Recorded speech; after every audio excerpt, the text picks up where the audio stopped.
The situation in Syria has been confusing, confused, excessively violent, tragic, and all of those things. There is at least some small measure of hope on the horizon, we think. The ceasefire has been worked out. It's been brokered by the United States and Russia. Even after at the G20 meetings in China last week, when President Obama and Russian President Putin were not able to come to any kind of an agreement. Well,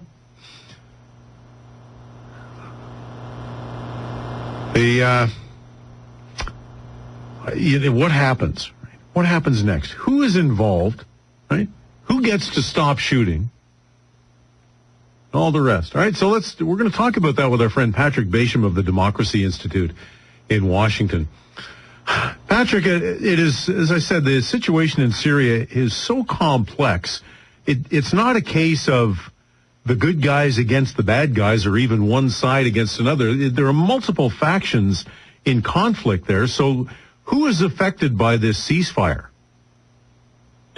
Well, in theory, Jeff, on paper, almost everyone is affected in that everyone is supposed to do something that we are led to believe, is to be helpful. So, for example, humanitarian aid is to be allowed into Aleppo being what was the largest city in Syria, the sort of economic hub of the country, but a part of the country that the Assad regime for some time has not had control over, and that regime has been pretty vigorous in squeezing the people there in all senses. So letting humanitarian aid in is obviously a big deal if it happens. The other thing that's going to happen, supposedly, is that for the first 7 days, today being the first day, for the first 7 days, basically everybody's going to cool their heels, or at least the violence is going to be reduced. During that period, however, the regime, the Syrian government, will still be allowed to do what it feels it needs to do in terms of attacking rebel forces. But if this thing holds for a week, by hold I mean less violent than we're used to, then the Syrian regime supposedly backs off and allows the Russians and the Americans to work together to take on Islamic State and the Al-Qaeda-affiliated rebels, who are the guts of the rebel opposition to the Assad regime. So it suggests quite a bit of change in terms of the players and their actions and who they're acting with. It all depends on it holding together. And if it does hold together, I think it may be a case yet again of the U.S. getting outfoxed by the Russians, and the Russians basically persuading the Americans to allow them to do what they wanted to do in the first place. How so, Patrick? How do the Russians come out on top of this thing if peace is achieved? Well, the problem, so since the Russians got involved, this year, the problem internationally is that the Russians were taking on whoever they wanted to take on, which meant opposition forces to the Assad regime and the ISIS forces. The Americans were in favor of the latter, but not in favor of the former. And the Russians are saying, okay, we'll coalesce with you, we'll work together, which is something that the Americans wanted. But it's a fig leaf, really, because what the Russians have persuaded John Kerry and the Americans to agree to is to demand of the rebel forces that all of those that aren't ISIS and they aren't the Al-Qaeda-affiliated group, they have to, as it were, leave the battlefield. They have to disavow any solidarity with those two groups and then go away. Now that is very problematic for the opposition to the Assad regime, because logistically the opposition will collapse if it is separated. but you cannot take out the Al-Qaeda part of the Syrian opposition and still have a credible opposition. I mean, it's unfortunate, obviously, but it's a reality. And by doing that, it brings to the fore the lie, the American lie that the opposition to Assad is moderate and secular, and we can work with them, and that there's an obvious alternative to Assad in Syria. What the Russians have been saying all along is, Assad's not a good guy, but the people who are against him are bad guys too. They're just different. And we're better the devil we know. You guys should realize that. You don't, but that's too bad. And we're going to do what's necessary. Are the Russians somewhat right in that? Because there is historical precedent as recently as examples in Iraq and in Egypt, where the cure has been worse than the disease. Oh, absolutely. The Russians on this are completely correct. They have, for 5 years, ever since Arab Spring, and Assad was supposed to be the next domino to fall. And the Americans, obviously, and Europeans started to push on that.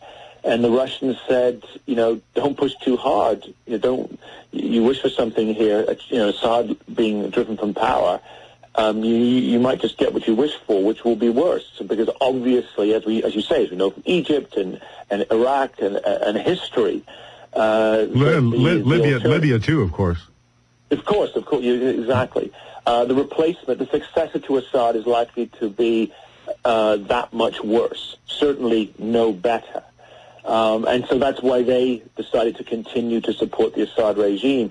We in the West, particularly here in America, have wanted it. Wanted our cake and eat it too, because we want Assad gone because he's a bad guy, obviously, but we don't want to admit that there isn't really a good replacement. So we have this kind of, we're in this no man's land where we give some support to the opposition, but not enough to make a difference, and we don't get directly involved ourselves because we don't want to get entangled in something that we know will be, a long-term problematic. If not occupation, then certainly intervention, a la Iraq, a la Afghanistan. And so we sort of twist around, but we criticize those like the Russians who do get involved. When the Russians jumped in with their Air Force earlier this year, President Obama very condescendingly said, well, I think they're just going to get themselves, stuck in a quagmire, obviously. And what's happened, of course, is that they've succeeded in cementing Assad's hold on power. They may or may not get out right away, get out soon. I doubt that they will. But they are not stuck in Syria, because they've made decisions for very cold-blooded strategic reasons, something that we are incapable of doing in our own self-interest. All right, what's in this for Vladimir Putin, and what would have been in it for the United States? So we got maybe 2 minutes left, Patrick, and it's a double-barreled question, but what's in it for these two superpowers? What do they stand to gain from seeing their side win? Well, the immediate thing for Putin is to keep a long-standing ally, that is the Assad regime, in power.